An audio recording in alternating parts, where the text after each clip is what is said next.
you choose to express yourself on social media may be the biggest determiner of your success. Let's see how we can discover the perfect voice that's unique to you that you can use so you can build your brand and grow your business. Hey, I'm Brooke Miles, and welcome back to another video where I teach you how to build a small business social media program that's easy to run, that gets results, and that you can be proud of. Years ago, when I was just learning how to post on social media for business and I was posting for my employer, I didn't know what I was doing. I figured the best and safest course of action would be to post the same stuff that everyone else was posting because they must know what they're doing. And then somehow we'd attract attention by being the same as everyone else and get more business. Well, that didn't work, and let me explain an analogy why it didn't. And it's a crazy analogy, but just stick with me here.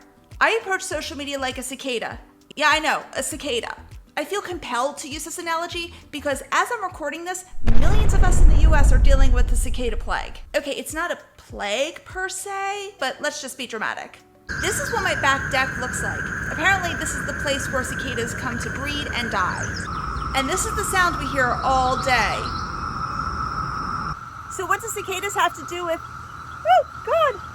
So what do cicadas have to do with social media? Well, they're clumsy, they all look the same, and they all add to the noise. So when it comes to your business's social media posts, take an honest look at those posts. Do those posts sound the same as everyone else's? And if so, they're contributing to the noise. Or are you more like a butterfly, which doesn't make noise but stands out in its own way?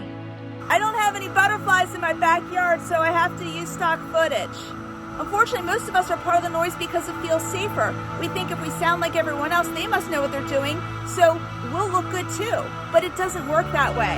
Your business is actually safer and will thrive more if you do what it takes to be unique.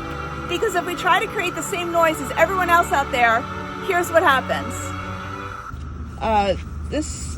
Jacob decided to find all the dead cicadas. 164. 164 of them? Yes. Yeah. And he put them in a pile right here. Nice.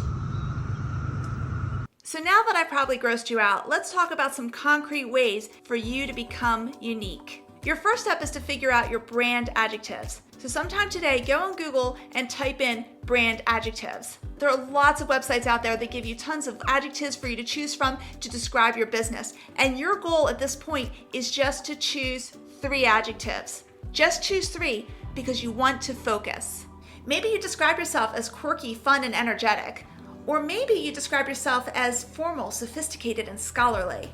In the end, you want to make sure your content, everything you put out there, from your text to your images to your video, all of it, that it consistently matches those 3 adjectives. And if you're a solopreneur, so you are 100% your brand, then make sure those 3 adjectives really match who you are also. Don't choose 3 adjectives you want to be, but the 3 adjectives you are, because really in the end, that's when you'll be authentic. On a related side note, I know some of you are going to have a roadblock with this because you hire services that post generic content on your social media sites. And I do see this a lot, for example, with realtors. And yes, this generic content, which is automatically posted, does save you a lot of time and it helps ensure consistency. But at the same time, it's hurting your brand voice because it's so generic. So unless you're getting lots of likes, comments, and shares from the service, ask yourself if you should really be paying for this service. Your next step is to list the things that you're passionate about and the things that tick you off in your industry. These are topics you want to bring up on a regular basis on your social media. You'll take a stand, and that's what causes you to stand out. And it's okay if people disagree with you. It's actually a good thing because ultimately you only want to work with and serve the people who get you and understand you and appreciate you. For instance, one thing I'm passionate about in social media is simplicity. Simplicity of text, simplicity of images, and these themes come up a lot in my videos for you. And one thing that ticks me off on social media is braggy narcissism. In other words, companies that self-promote way more than they should. In fact, if you want to make sure that you don't come across as braggy, I created a whole very passionate video about it, so stick till the end for the link. Your next step is to sprinkle in the human element. Be transparent, be vulnerable, be yourself. Show your personal side and the personal side of your team members as much as it makes sense. For instance, if someone brings their dog into work, then share a picture or video of the dog. Aww. In fact, I once lost a video contest to a dog. Am I bitter? No. Actually, I am. Or maybe on a more personal note, share something that you struggled with beforehand in your industry or something you had to learn and how you worked through that. That's why I said towards the beginning of this video that when I first started social media, I didn't know what I was doing. Showing the human side of you makes you and your brand more approachable. So be 100% yourself. You'll stand out from your competitors and everyone else posting the same noise who end up like this. Instead, you'll fly above, and that's when your business soars.